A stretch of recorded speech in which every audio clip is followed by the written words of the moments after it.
And so the first couple we went through was and they're going in terms of toxicity, for more or less.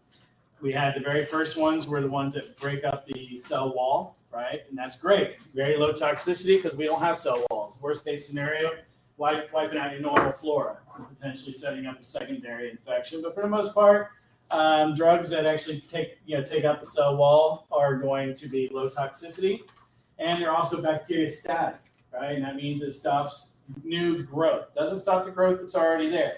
And so that's because they're actually attacking the cell wall synthesis. Bacteria that are already established have their cell wall, so you're not synthesizing anymore. So that drug makes them bacteriostatic. But those can be just as good, because a lot of times all the immune system needs is a little extra help, right? It needs just a little help, and so that little help is stopping any new growth from happening. Now the immune system can come in and wipe out what's left. Second grouping was protein synthesis, and these become a little bit more toxic because we're dealing with ribosomes, and all cell types have ribosomes, but we did notice there's a small difference between the prokaryote and the eukaryote ribosomes. Prokaryotes are what we call 70S. That S stands for Sedberg. It's just a unit of measurement. That's strictly just really used for ribosomes, and it's an old one. We don't really utilize that much anymore, but it's stuck with the ribosomes. So ribosomes have a 70S weight, and the eukaryotes have 80S. And so the difference in that is enough sometimes to keep the toxicity down, but it still can cause problems. The third grouping was the nucleic acid synthesis. And so this is going to be dealing with the polymerases that are involved in replicating DNA. And these are usually pretty good too, because there's different polymerases involved in prokaryotes and eukaryotes. And then this fourth group is what we're getting into right now. And again, notice, if you go back and you look at your PowerPoints, you'll notice that there's a big section of drugs that are cell wall synthesis. There's a couple pages of ones for protein synthesis, only one page of ones for nucleic acid synthesis, and yet again, only one or two pages for these last two groupings, which are going to be metabolic pathways. So these are going to be pathways involved in the bacteria's metabolism, and we have to target something we don't have. And so one of the best ones we can target is folic acid. And folic acid is an essential molecule for our bodies, especially when you're pregnant. But it's not something we generate on our own. It actually comes from our food supply, and the food supply gets it mainly from bacteria that produce it while they're there. And so a folate inhibitor are going to be drugs that block that pathway. That pathway is essential for the bacteria to survive. It's part of the metabolism. So if I shut that pathway down, it's ultimately going to kill the bacteria, is the idea. And so here, as you can point out, there's two main groups, sulfonamides, so terms that you probably have seen before, sulfonamides and trimethoprim. Both of these are folate inhibitors. Folate is the precursor to folic acid. Animals lack the enzyme to synthesize it, so it makes a good target, right? Everything's about toxicity. Everything's about trying to keep toxicity down in the patient, maximizing the toxicity for the pathogen. So resistance to this particular style of drug, so these are pretty easy to get resistance against, comes from plasmid encoded enzymes. So notice plasmid encoded. We have to go back to the idea of how the DNA is in the bacteria. We got the main genomic DNA, and then we got the plasmids, which are all the extra chromosomal DNA.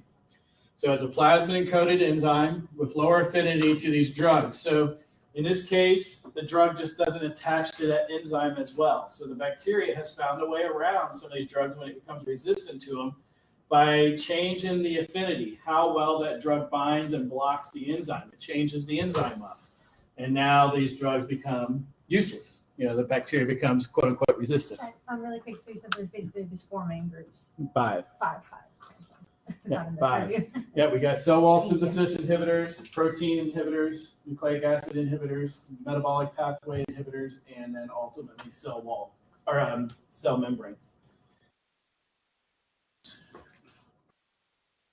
Here's off. All right, so sulfonamides inhibit a lot of different types of bacteria. As long as they got the pathway to produce folic acid, these drugs will work. So again, this will be after we identify what the person's infected with, that maybe one of these drugs would be a good choice. Trimethoprim is going to block a different enzyme. So notice here, this is the pathway. Again, you don't have to memorize the pathway. Just appreciate the difference in these two drugs. They work in the same way. They're both blocking this pathway, but one, sulfa drugs are blocking the very first enzyme in the pathway. The trimethoprims are blocking the third enzyme in the pathway. Both of them are successful. It doesn't matter where you shut the factory line down at. As long as you shut it down, there's no final product being made. So in this case, these can be useful as long as the patient is not carrying or harboring one that is a resistant strain. So the trimethoprins we'll see in chapter 27, these are good for the UTIs or uterine tract infections. These are going to be useful for that type of infection typically. All right, so then the last grouping is the cell membrane. Now these are going to be pretty high toxicity for the most part because we have all cell membranes are made up of phospholipids, no matter what organism you are. And so messing with those phospholipids can potentially be incredibly toxic. And so these are going to be very limited use drugs, but we'll see them quite a bit as we get into different treatment methods. So a few antimicrobials damage bacterial membranes, causing the leak. So if I break up that phospholipid bilayer, it's going to die. Everything's just going to leak out, sort of like poking a hole in it. So daptomycin inserts into the cytoplasmic membrane. So it basically goes into the membrane and basically wedges it open, keeps it open, cracks it open. Useful against gram-positives, ineffective against gram-negatives. So instead, we use polymyxin B for gram-negatives. We'll see both of these, especially when we get into the fungal infections. These are very useful, especially for skin infections, where we don't necessarily have to worry about damaging a bunch of cells like you may as an oral. So these daptomycin gram-positives, polymyxin B gram-negatives. All right, so those are your 5 classes, right? So now we're switching gears for the rest of the chapter. We're talking about how do we actually determine what the right drugs are, what the right dosage is, like some of the different research that goes into them. And so now we're switching up. Okay, we got these 5 classes of drugs, but mainly we're talking about gram-positives and gram-negatives. We can't forget Mycobacterium. Mycos actually come up with a whole different system. They don't have peptidoglycan. They have mycolic acid instead, but they're still bacteria.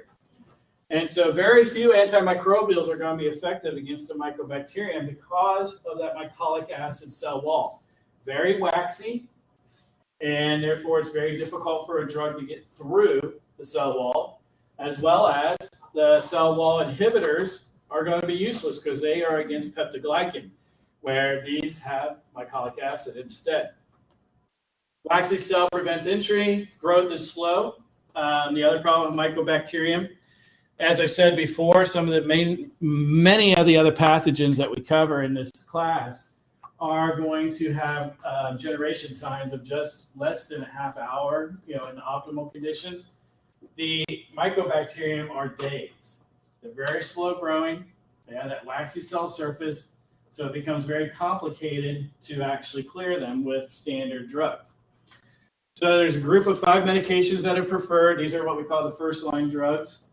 Most are effective and least toxic if they're given as a combination therapy. So this becomes problematic because we're relying on patient to do what they're told to do, which is like telling cats what to do.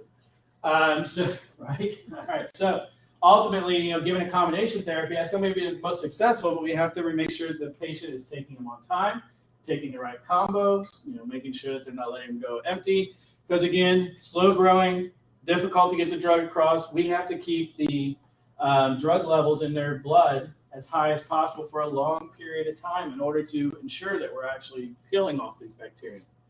So typically 2 or more drugs, as I pointed out in the beginning, decreases the chance of getting resistance. If I'm attacking a bacteria from multiple different angles, even if it's just 2 angles with 2 different drugs, the chances of resistance coming up is much lower than attacking them with just 1. So with the most popular and the most well-known is HIV is a cocktail, right? It's a drug cocktail. Everybody's heard of this before. It's usually 3 or 4 drugs. Why? We're trying to minimize any sort of resistance that comes about from that virus as by hitting it in many different angles. When we first started treating HIV, we were treating it with one drug and people would develop resistance pretty quickly. We learned over time that combination therapies limit the chances of getting resistance. And so a lot of these ones that tend to be drug resistant or develop drug resistance quickly, we tend to do combination therapies with. So some target unique cell walls of mycobacterium. So we have isoniazid, which is going to inhibit the mycolic acid synthesis. So just like the penicillins that block the peptidoglycan synthesis, isoniazid is going to block mycolic acid, myco, and ethylbutyrol is going to be inhibiting enzymes for the synthesis of the other parts of the cell wall that's specific to mycolic acid, to the mycobacterium. So both those drugs are going to be very successful drugs when they're used together. However, we do end up, especially in impoverished parts of the world, India, Pakistan, Afghanistan areas, we're starting to see quite a bit of drug resistance. As a matter of fact, we're starting to see it showing up in the United States now, especially from people that travel or that their original homeland was these areas. They're actually bringing drug-resistant tuberculosis with them. And so we have to step them up to the second-line drugs. These end up having much higher toxicity and are not as effective. And so this is a consequence sometimes it comes about from not staying either A, not getting proper treatment in the beginning, that wouldn't be their fault, especially in those areas, or B, not staying on proper regimen, C, not staying on it long enough. Now you're having to step up to second-line drugs that aren't as successful and more toxic, which means you're going to have more side effects. And so this is a problem that we're seeing happening every year, getting worse and worse.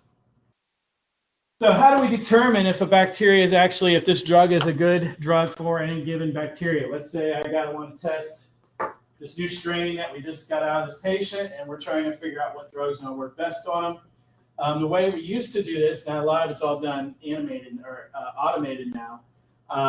There are still ways that we do it by hand, and sometimes we do it by hand as a backup check. But the thing that we have to point out right away is susceptibility is often unpredictable. Just because you got an E. coli strain doesn't mean that the drugs that worked on somebody else that had E. coli are going to work on you. There's thousands of different strains of E. coli. They may have different plasmids. They may have different resistance. And so we have to test. We have to know what actually is going to be the best. So what we look for is what is called the MIC. The MIC is the minimum inhibitory concentration. What is the least amount of that drug that I can give you that will give 100% efficacy? So let's say it's 100 mg. Then why give you 200, right? If 100 is going to give you 100% annihilation of the bacteria, then why bother giving you 200 mg of that drug? And so what we're trying to do is find that perfect cross where we get total inhibition, but also minimizing the amount of the drug we're actually giving. And so this is going to be, the MIC is the lowest concentration that prevents growth in vitro. In vitro means in the lab, right? We're not using the patients, we're not using animals. If we were using patients or animals, it would be in vivo, V-I-V-O. In vitro means in glass is what it actually translates to, and that just refers to actually doing it in the lab work. So what we do is called a serial dilution. Serial dilution, the easiest way to think about it, if I got 100% concentration of a drug, if I diluted it 1 to 10, and then I diluted that second one 1 to 10, the third one 1 to 10, I'm slowly serial diluting. I'm going to end up with 6, 7, 8 different dilutions, all coming from that original. I left my pen with it up there. Coming from that original 100%, each one's going to be a dilution or a little less of the drug. Now I'm going to test each of those, and I'm going to determine, okay, is it the second one that we diluted 1 to 10? Is it the third, the fourth, the fifth, the sixth? Which one is it that ultimately stops growth in vitro on my plates? But I'm not wasting a bunch of drug, right? So maybe the very first couple that I actually test, the 100%, let's just call them 190, 80, 70%, 60% of the whatever drug we're testing. 100%, of course, we suspect, because we think this is a good drug, 100% should get 100% clearance of the bacteria off the plate.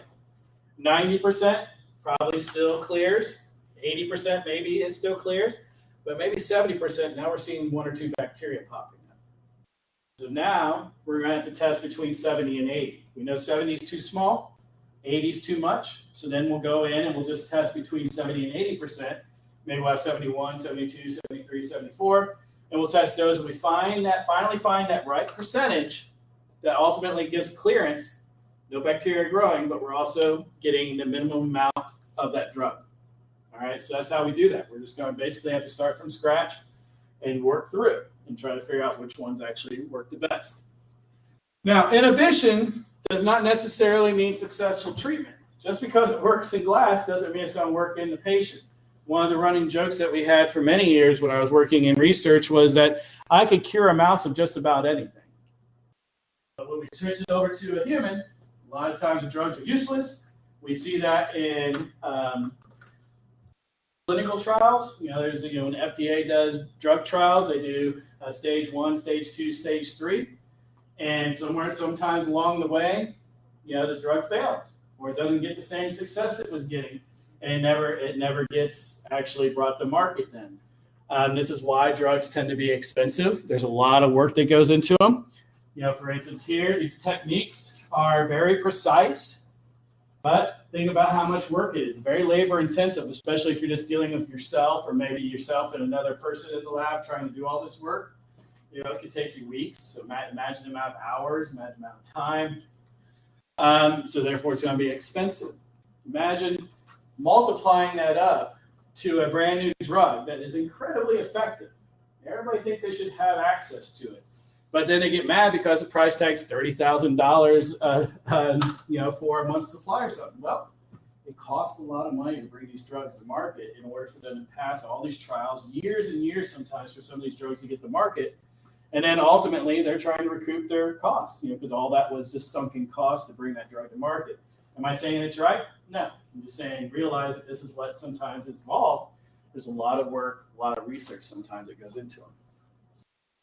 So one of the things that we can do that's related to getting the MIC is what's called a Kirby-Bauer diffusion test. And so the best way to explain this, there are pieces of filter paper that looks like they were put through a hole punch. So you just got these little punches of filter paper. I can take those and I can soak them in my different concentrations. So instead of having those different concentrations of 90, 80, 70% of the drug, instead of having those in little test tubes, I can now put those pieces of filter paper in the test tube. It's going to soak up the drug. Then I can put those little pieces of paper on a Petri plate. So if you've never grown bacteria on a Petri plate before, this is what we call a lawn, where we basically take the bacteria and we spread it over the entire plate. So everything that you see opaque is bacteria growing. And so we do this all at the same time. So now I got a brand new plate, got some agar on it. I plate off the bacteria, get it all nice and spread on there. It's going to take a day for it to grow up to actually see this, right? When it's just getting spread on there, it's going to look like I'm spreading water on the plate. And then I'll take these different little filter papers and I'll put them in different spots along the plate, put it in the incubator to go overnight. And in the morning, I'm going to get something that looks like this. Now, of course, I have to know what each of those pieces of paper are. So I'll have in my lab book which one's which. Come up in the morning, take a look at it, and I'm going to get something that looks like this. So you see the clearance around those pieces of paper? That's what we call the zone of clearance. The bigger that zone of clearance is, the better that drug's working against that type of bacteria. Notice it's not allowing the bacteria to get anywhere near that filter paper because the drug is preventing it. So here, these are working great, right? Now we got 2 over here. You can see it's got a small zone of clearance there. This one here, absolutely nothing. The bacteria is growing right up on the filter paper. That's showing us that those 2 are probably not that great of a concentration to use. We wouldn't even mess with those. We'd go back and we'd focus on these over here that are actually working pretty successfully. This all is based off of diffusion. What did you say? The larger the zone of clearance, the better the drug's working, right? Because the bacteria are unable to get close to it. So here, another example of it is what we call E-test or an E-strip. these are actually given to us, or a lot of times they're given to us because the drug companies, they look at us as free labor, but we're also looking at it doing our research. And so we'll call the drug company and we'll say, hey, can we have X amount of a particular drug? Sometimes they'll send a drug right to us. Sometimes they'll tell us no. And then sometimes they'll send us these e-tests. And so these are developed where each of these little, it's kind of hard to see, but it's actually graduated on there, different amounts. And so each of those little markings is a different concentration of the drug. And so it's the same thing, but we're going to get this teardrop shape. And so in this case, the strongest amounts of the drug are out here on the end, and we can actually just follow it right up. And this happens to be Pseudomonas. Pseudomonas is a very nasty bacteria, but it's very pretty. It grows this green, and it smells like grapes. It's the weirdest thing in the world. So I'm looking at this, and I'm just smelling grapes in my mouth. That's true. I'm used to doing things in vitro, not vivo. Gross. Anyways, that's why I was a researcher, not a medical doctor. I can't deal with patients. All right. So God bless all of you. So anyways, right here, I can follow this zone of clearance up to where the bacteria matches that zone of clearance, and that's going to give me my minimum amount of the drug. So right here, right where this is teardrop comes together, whatever that amount is going to be the minimum or the MIC, the minimum inhibitory concentration. Because anything less than that, the bacteria is growing right up on. So that means that the drug is useless at those concentrations. Out here, too much of the drug. So we got that big zone of clearance. That's more than we need. So essentially, we're able to determine what these are. So each of those is an example. Okay. Each of those is an example of the Kirby-Bauer method. One we could do to disc. Others, these e-tests, these are commercially made. These I can make in the lab myself, right? What you got? I just wanted to make sure. So you said the end of that teardrop is going to be the MIC? MIC, yeah, right where the clear and the green come together. The clear and green. That would be where the green is the bacteria growing, the clear is, where it's preventing the bacteria from growing. Any other questions? Wait, on the inside, like the tip? Yeah, so there's 6 of them here. Yeah. So we're just focus on this one. So right here, this is all a bunch of drug that's really working well because we got that clearance. But right here where it matches, where basically the bacteria is clear, but then it switches over to be green. The green side, the drug's not working. Clear side, it is working. So that'd be the minimum amount because it goes least amount of drug, most amount of drug. So it's a whole, it's like So a the bigger the spot is, the better. better the drug is working. But again, remember, we don't want to overdose the patient. We want to get that MIC.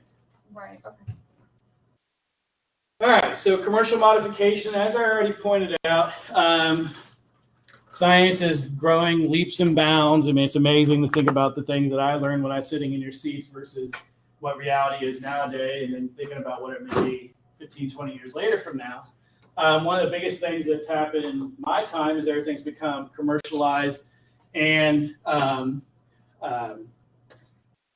automated. A lot of these things, when I was going through college in the late 90s and early 2000s, I only graduated my PhD in 08, we were still doing things by hand. Nowadays, a lot of this is all done by companies that have come about that have developed machines that do it much faster, cleaner. You don't have to worry about any sort of contamination issues a lot of times. Opens up a lot more jobs in medical technology fields. But essentially, what this slide is showing us is that, yes, we don't necessarily have to do it all by hand anymore. We have these plates, here it's a plate reader or chip readers. And so each of these little wells, so that'd be like a plate that has different wells in them.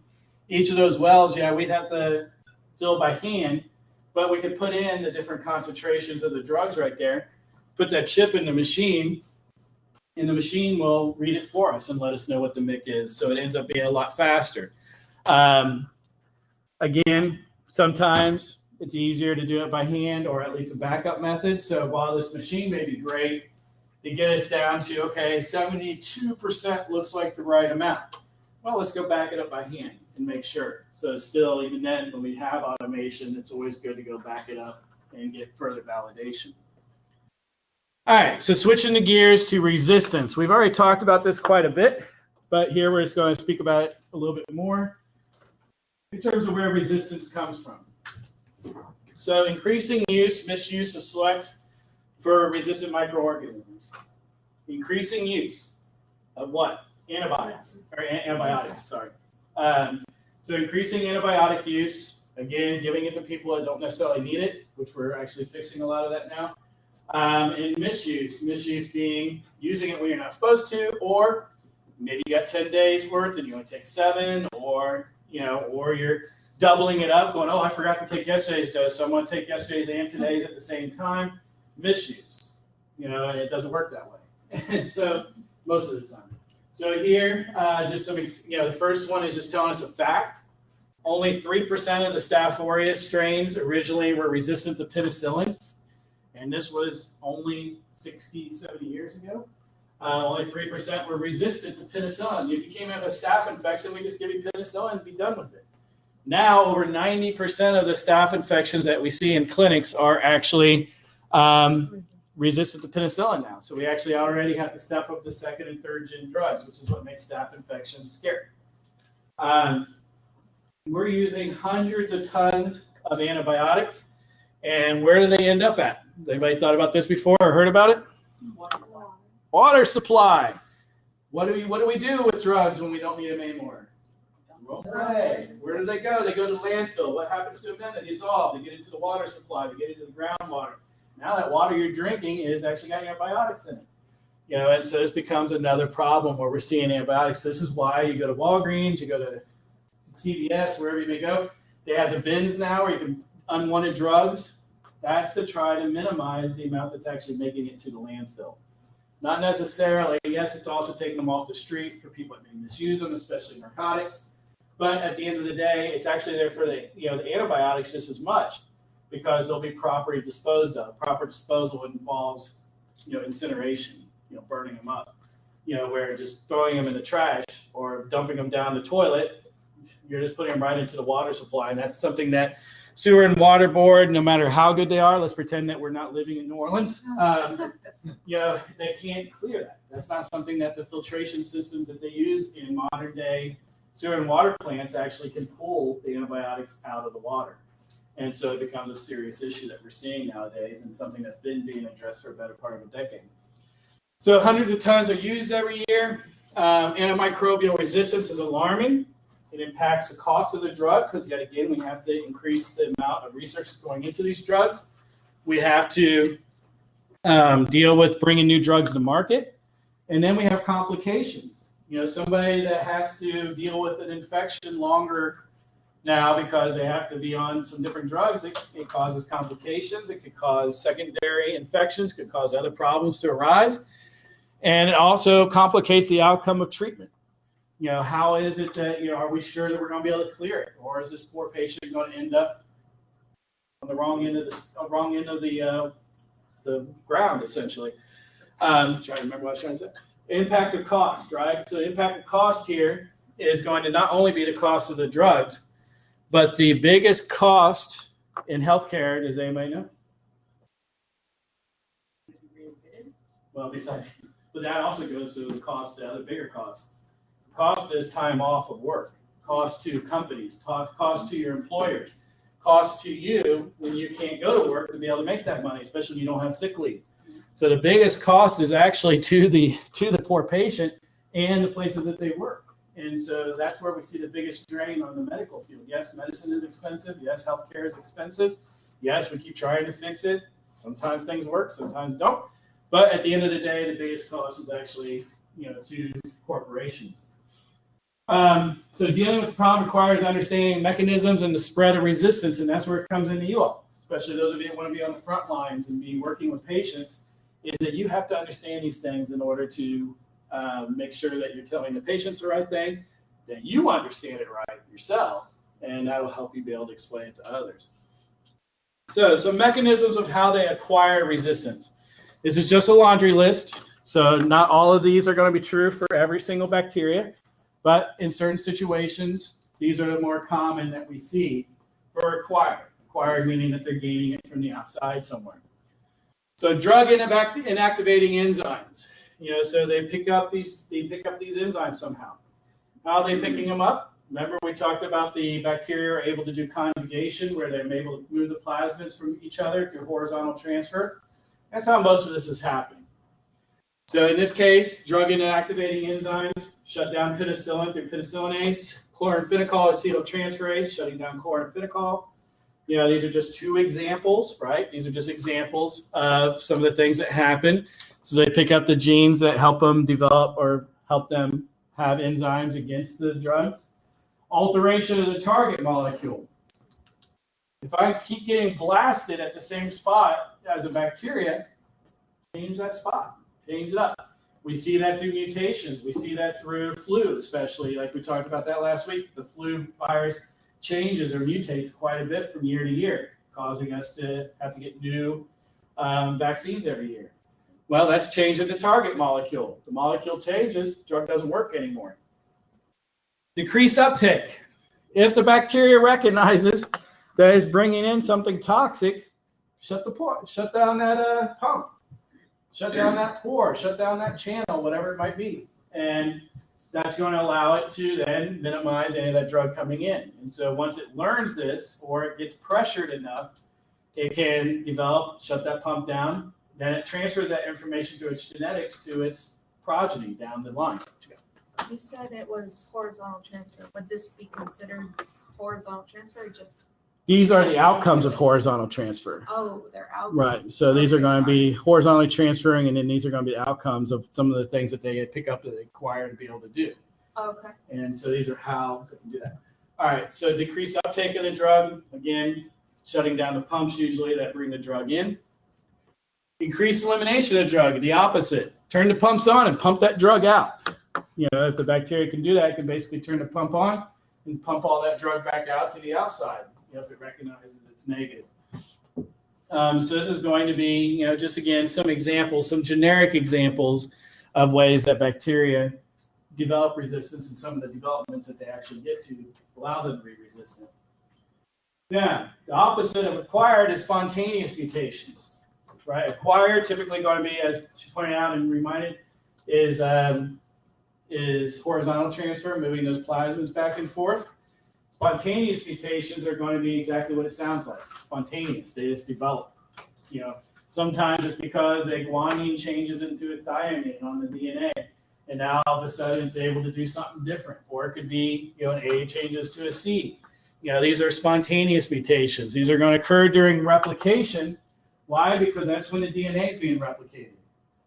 That's when the DNA is going to have a chance to have a mistake made. And sometimes these mistakes are evolution driven. If there's enough pressure on the DNA, sometimes it will make mistakes and flip out the wrong nucleotide. And that will then sometimes develop a new protein.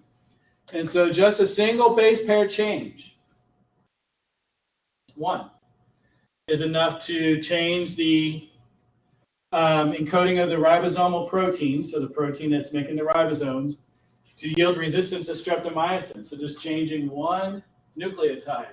Now, E. coli has about 3 million base pairs that make up its genome. So you're just talking about taking $1, if you change the nucleotides into dollars, taking $1 out of 3 million is enough to change the entire outcome of how that bacteria operates. So in this case, in a population of 10 to the 9 cells, and unfortunately that's how we actually count bacteria in logarithmic form. So 10 to 9 is pretty large amount. It's going to be billion, I think. Billion cells. At least one likely has this mutation. So 1 out of a billion may have this mutation. However, if I give that patient streptomycin, I'm going to wipe out the other 999 million. But that one that's resistant to streptomycin, nothing's going to happen to it. What are we hoping is going to happen to it now? The immune system is going to come wipe out that last one. There's nothing we can do to get rid of that one that's drug resistant. But if I can knock out all the other bacteria that aren't resistant, then we're hoping the immune system is going to come clean up the rest. Are you saying like you'll give the patient antibiotics to knock all of it out? Yeah. I thought it knocks out your good cells. Well, some of it can. So that's that toxicity issue where we got to try to minimize toxicity, but sometimes there's no way around complete minimization. Okay. And so here we're wiping out the majority of them. I give them streptomycin, but unfortunately, there's going to be a couple that are resistant. But that's what the immune system's there for. We're basically supporting the immune system by giving somebody antibiotics. So combination therapies, often lots of different multiple drugs are going to be used to help minimize that resistance to buildup, as we already talked about. All right, next one, is gene transfer. So this is basically horizontal transfer, right? So it's stuff we've already talked about. Usually going to be on the R plasmids, and we call them the R plasmid. R stands for resistance. So these are the plasmids where we find the resistance genes on them. Is that the only thing that's on these plasmids? No, just happens to be one of the things that's on them. And that's through conjugative transfer, which is bacterial sex. They build that sex pili that connects the two bacteria together, and then they're able to share some of their plasmids. Remember, most bacteria are going to have hundreds, dozens, if not hundreds of copies of a single plasmid. So it's okay for them to share a few of them between their neighboring bacteria. That's how they're able to spread the resistance back and forth. Resistance can originate through spontaneous mutations or through horizontal transfer. Both of them are legit ways. May originate from a spontaneous mutation, and then the other bacteria around it acquire it through horizontal transfer. So it just takes one bacteria to figure out how to be resistant, and then it basically shares it with all its neighbors. So examples of emerging resistance. So now we're switching out. And why is this important? Why should you go home and be scared to death? Well, because we have a lot of emerging resistances popping up.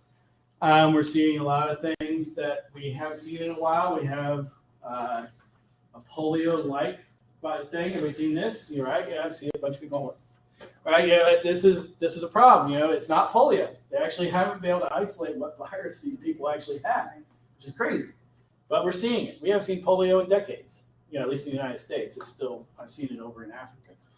So examples of emerging resistance. Enterococci, these are all the food-borne illnesses for the most part. E. coli, salmonellas. We're seeing, even a lot of them are part of your normal flora.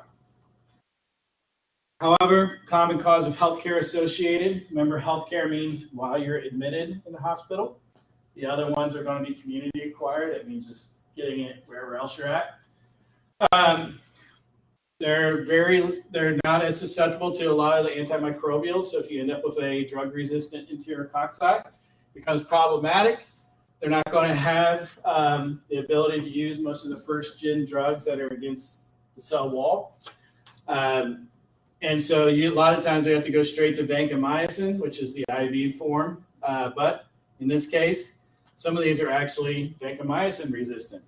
So what's happening to somebody that ends up with a vancomycin resistant strain?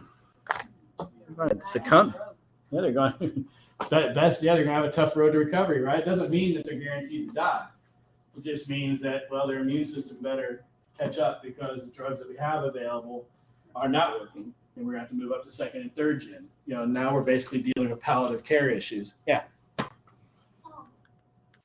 When someone goes to get a surgery, they give you this wash that kills all everything on you. Wouldn't you be a lot more susceptible to getting No, because I see what you're saying, but in a surgical suite, you're at the cleanest that you possibly can be. In terms of the suite itself. What's happening there is, we'll cover it in chapter 22, which is the wound infections, 23, one of them. And the biggest problem is when you get a wound, and so when you go into surgery, what are they doing? They're cutting you open, right?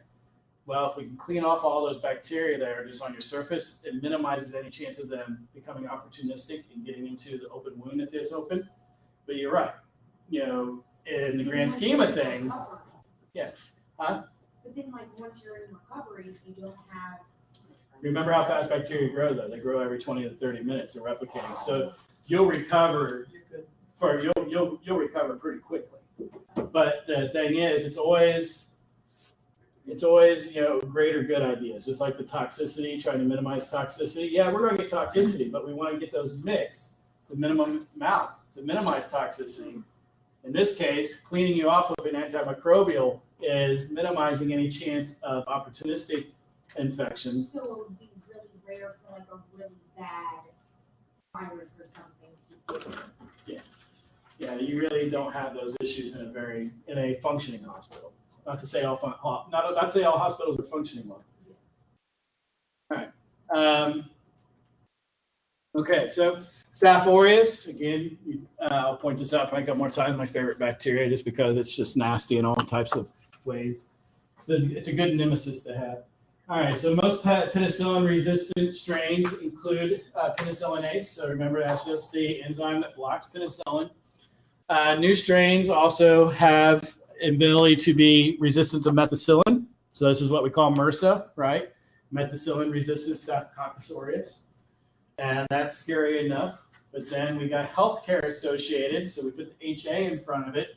This is going to be from people going room to room. It's also from, again, this would be healthcare workers. It could also just be volunteers. It could be whatever, doctors. It could be anybody, family members. Healthcare associated, resistant to wide ranges of antibiotics because you're probably taking it from somebody that's really sick. And then you may accidentally bring it to somebody else, right? And so moving back and forth within a hospital can sometimes be problematic for the patients, especially if you've got a patient that's bedridden. They can actually develop these infections by having it brought into the room. It could be in the ventilation systems. It could just be in the air. In this case, we see these quite a bit. So if you see HA in front of it, that means healthcare associated.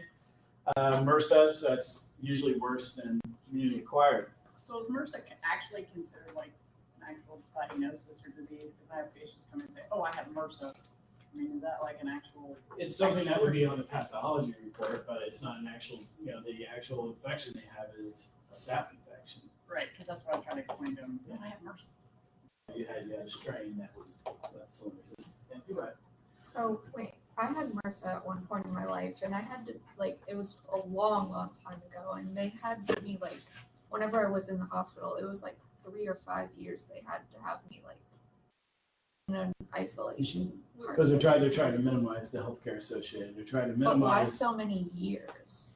It took 3 to 5 years for them to actually clear me in the system. Because they're following you to watch for resistance. Because especially if it was 10 years ago, that was when we were first starting to understand, resistance.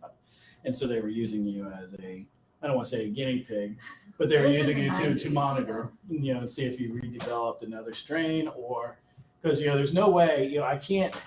Here's another good point, of why they would have followed it for that long is that, there's no way for me to truly know if you're clear. Bacteria are minuscule. They can be harbored and hiding in any given little nook and cranny of the body.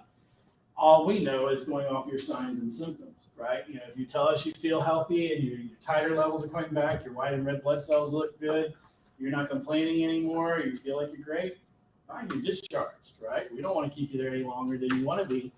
In that case, you can still pop back, and point out, readmittance, right? Come back, right? And again, because you had such a nasty infection, a MRSA, they were following you and asking you to come back and check. Could it come back all these years later? I doubt it. Okay. It'd have to be a new infection. Okay. All right. Wow. So healthcare associated vancomycin resistant is the scary ones that we're seeing now. Again, a lot of people think it's end of the road dire. Maybe for that one patient, it could be. But, the reality that we're all going to succumb to vancomycin resistant staphylococcus infections now. What's happening is it's pushing the envelope of medicine, right? We have to go out and find new medicines. We got to find new techniques. And probably one day down the road, vancomycin will be taught to generation or two behind y'all as, well, that's what they used to use. And now we don't use it anymore, right? That's just where we're at right now. Kind of like with penicillin. Right, yeah, exactly. Using penicillin as a model that penicillin used to be the go-to. Barely works on anything now. Well, vancomycin will probably be there also one day. All right. So more emerging resistances. We got tuberculosis, big problem. We have 1/6 of the world's population is already infected with tuberculosis. Luckily, not here in the United States, but other parts of the world, absolutely. It could be even higher than 1/6 in different countries that have high amounts of it. And so one of the biggest problems with Mycobacterium tuberculosis is that you have to be on the therapy for a better part of 6 months to a year. One of the things that we had to do up at the Primate Center up in Covington is we had to get tested for tuberculosis every year. Not because they were worried about us, they didn't want us giving it to the monkeys. And so they would, they would test all the employees.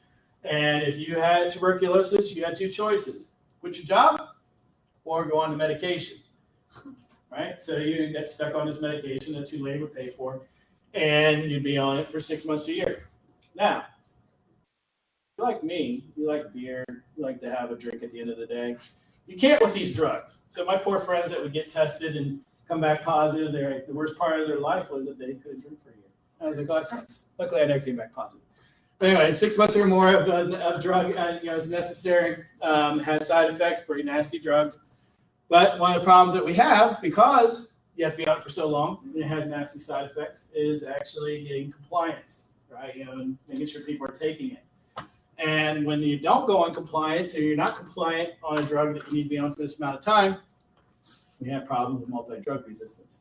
How big of an issue is it, or how much does like drinking alcohol like negatively affect the antibiotics? Cause you to be sick, nauseated, throw up, sick. Oh, okay. Will it make the antibiotics not work? It or makes is the antibiotics not work, and it also makes you have side effects that are pretty nasty. like completely not work? But for that short period of time. But again, it's like not taking your medicine, right? Yeah. So, so in this case, you get multi-drug resistant tuberculosis popping up. We're seeing it quite a bit, especially against those two mainline drugs that we talked about briefly a couple slides ago, Izonazid. And so what we're happening then is that we're having to put people on different drugs, but then we have a third tier. We have that last one, extensively drug-resistant tuberculosis. This means nothing's working for these patients. All drug combinations are basically useless. And that's what we're scared the most of, because currently we have no way of combating people that have extensively resistant drug-resistant tuberculosis. Now, in order to stop all this and stop the fear-mongering that I've been doing for the last half hour, slow emergence and spread of resistance, we have to educate. We have to get global cooperation. So it can't just be countries working in silos. It can't just be hospitals working in silos. It has to be everybody working globally, cooperating, whether it be at the city level, state level, country level, world level. Responsibilities of you all, physicians and healthcare workers. Increase efforts to identify the cause of infection. We just can't keep giving people antibiotics because they say they're sick. Only prescribe suitable antimicrobials if appropriate. They come in, they're virally, tell them to go home. They're going to be mad at you. Right? I had one of my doc, I went into him one day and they were actually pulling a patient out in handcuffs. So I went up there, I said, his name's Roddy Pager. I said, Roddy, what the heck is going on here? He's like, I was like, what? Yeah, he's like, well, he's mad at me. I went refill his whatever narcotic he was on. So he took the empty pill bottle and threw it at the nurse and hit her in the head. They called that assault and had him arrested and pulled out of the doctor's office. You all are going to have to deal with this. I'm not. I'm going to sit here and teach you all. Increase efforts to identify, increase efforts to make sure that they're only getting the drugs they need and not just making them happy, which is what we used to do.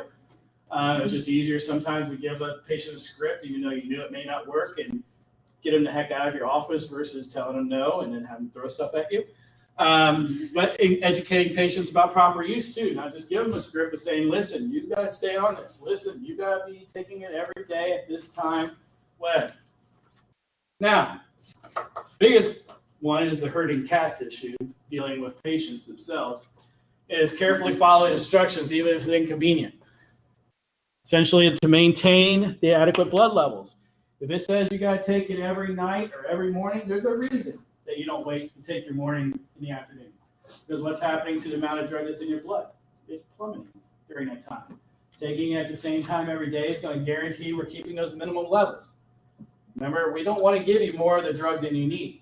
So if I tell you you need to take around, not me, but a licensed physician tells you to take a drug every day at 8 o'clock, what they're trying to do is ensure that you're keeping that minimum amount in your blood at all times. Because if you wait and say, oh, sure, I've got to take it in the morning, I'm going to take it at night, well, now you've got a huge drop, right? Now you're susceptible because you're underneath that minimum amount.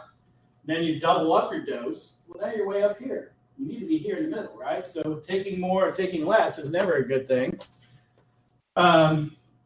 Then when you completed treatment, that's going from basically something that might be 10 days down to only taking 4 or 5 and saying, oh, I feel fine. I'm not going to take the rest of it. Then you're going to possibly be bringing up resistance.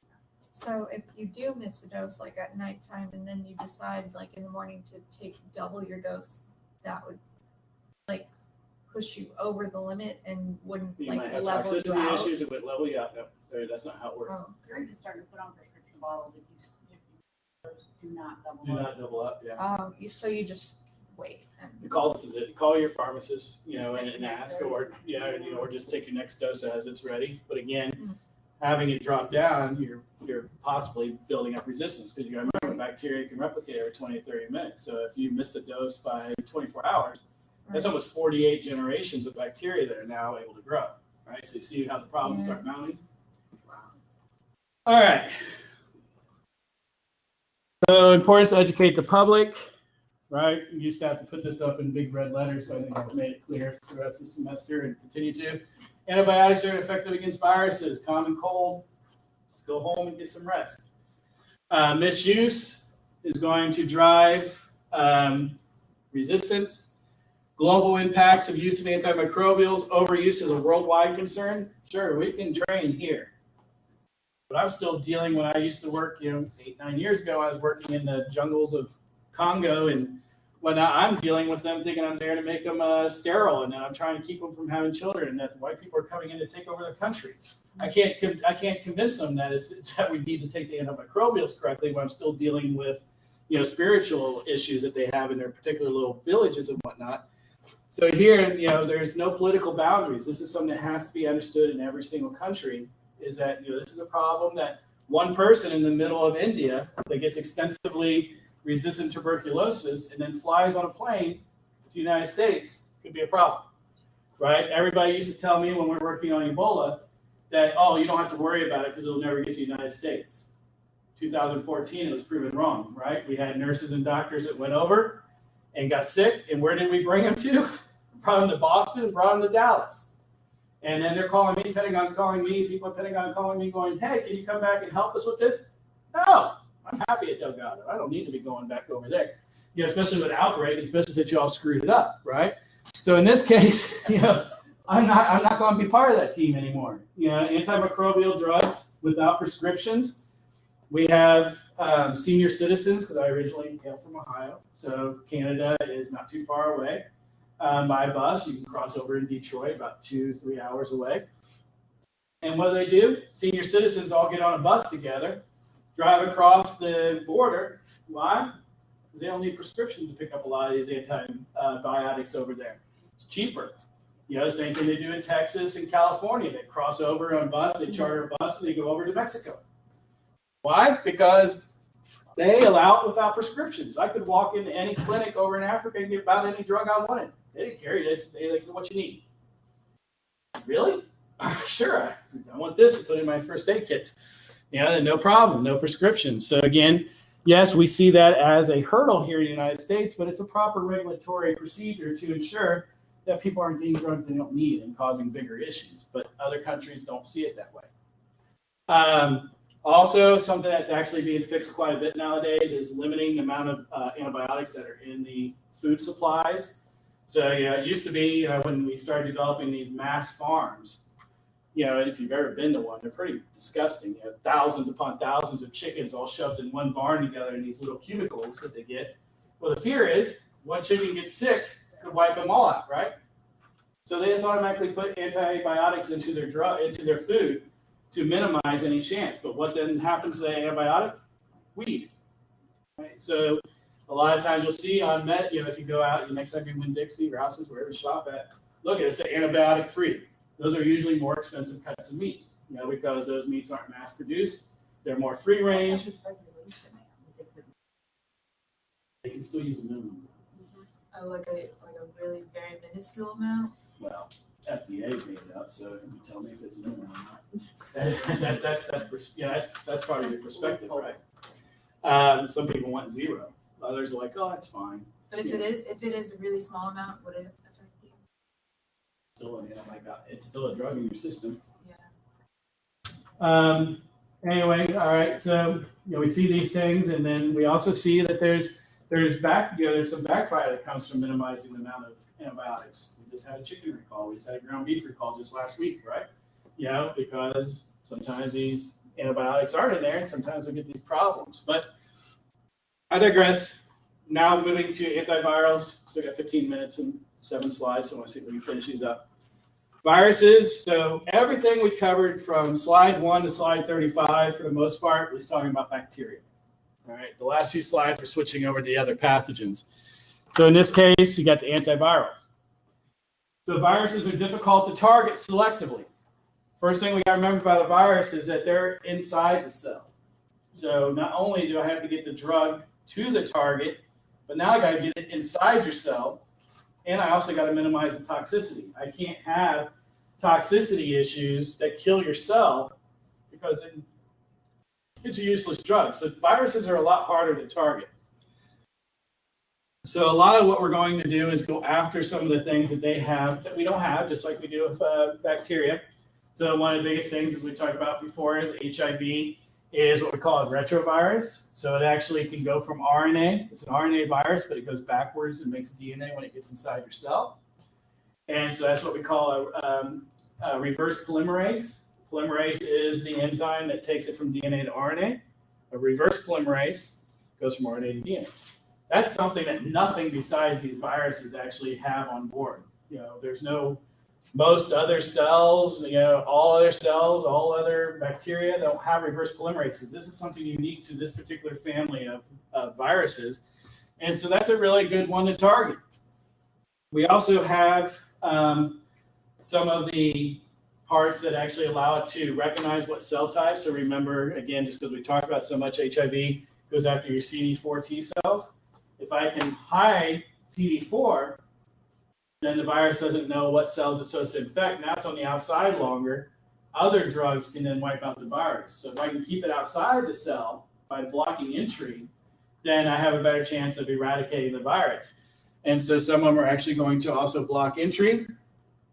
Some of the viruses, you have to go back and look at your chapter 13 when you did those on your own, just talking about the different types of viruses out there. We learned that some of them are enveloped and some of them are naked. Well, some of them are enveloped, they have to uncoat. They have to get rid of that envelope so they can expose their DNA or their RNA to be replicated.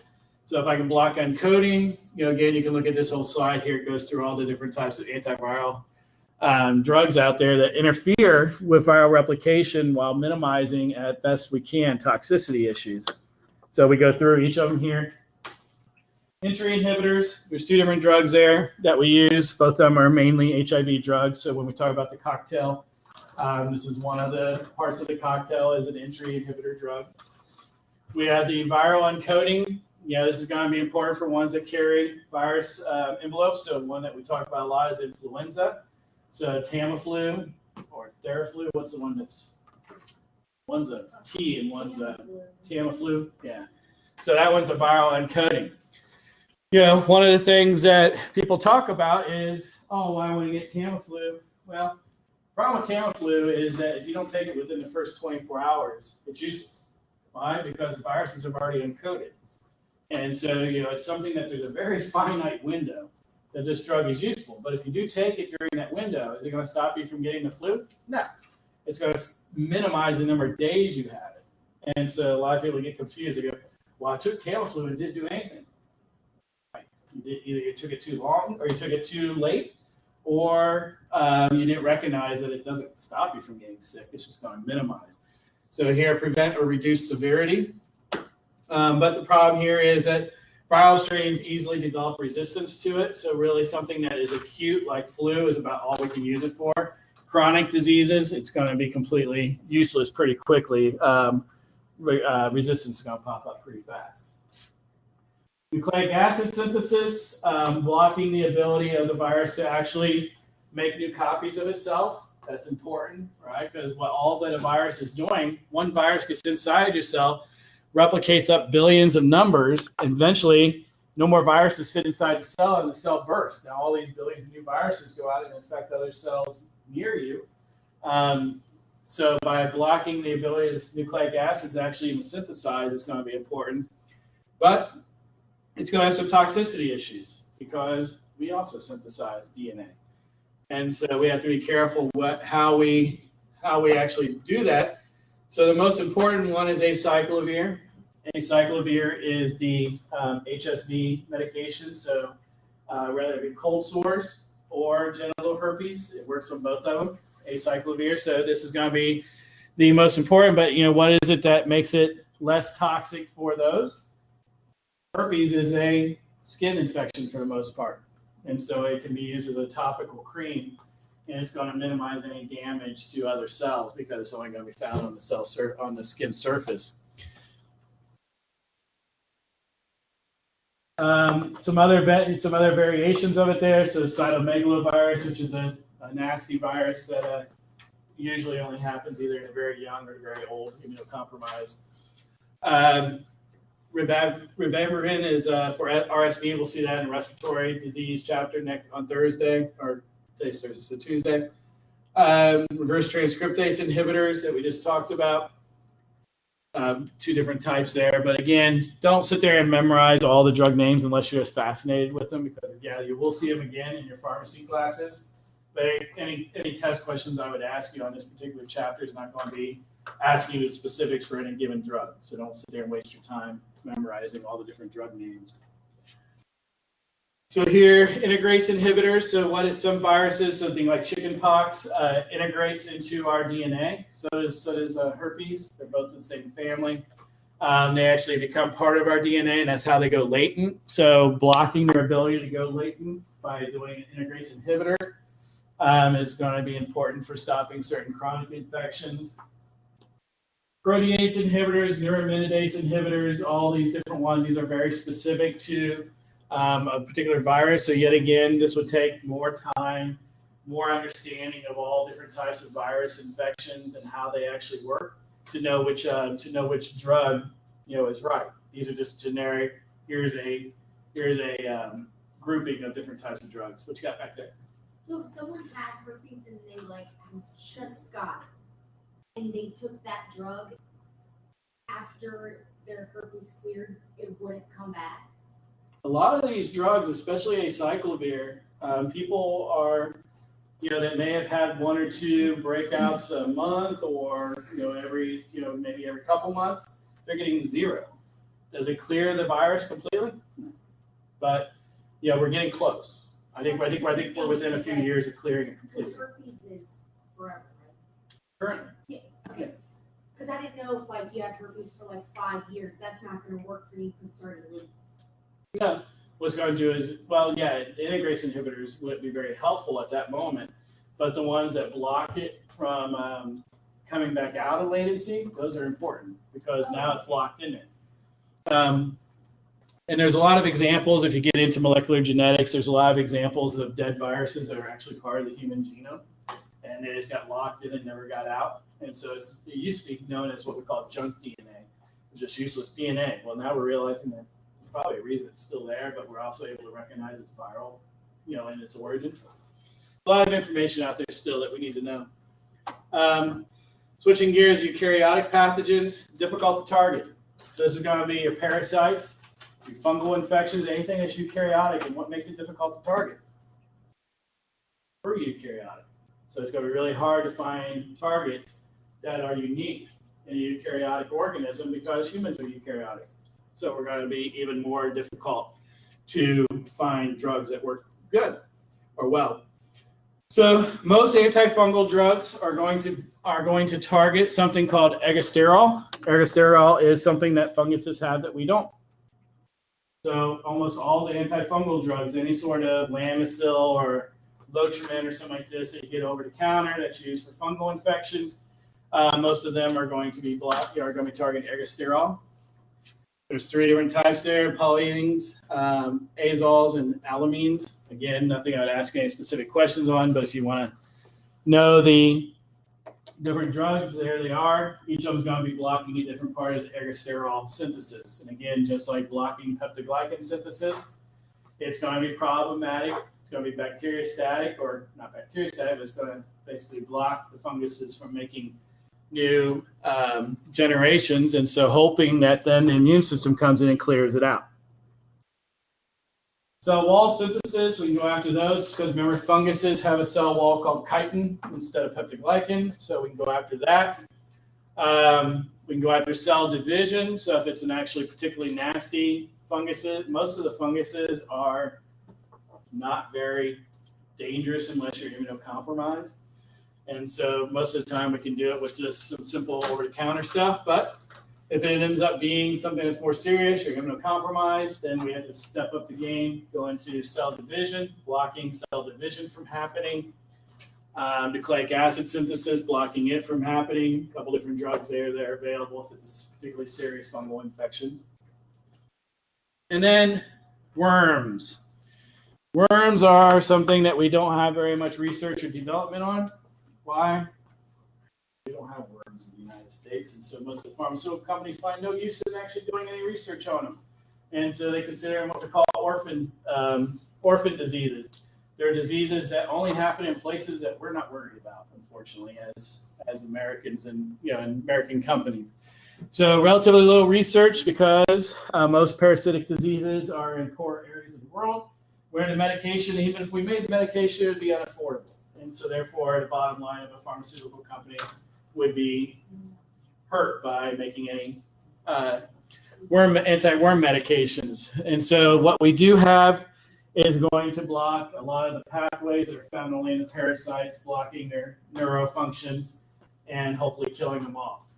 But again, not a whole lot we know about them because we don't really worry about them here. All right, so there's chapter 20 for you. I have a question. Yeah, let me shut off the recorder real quick and we can talk. What you got?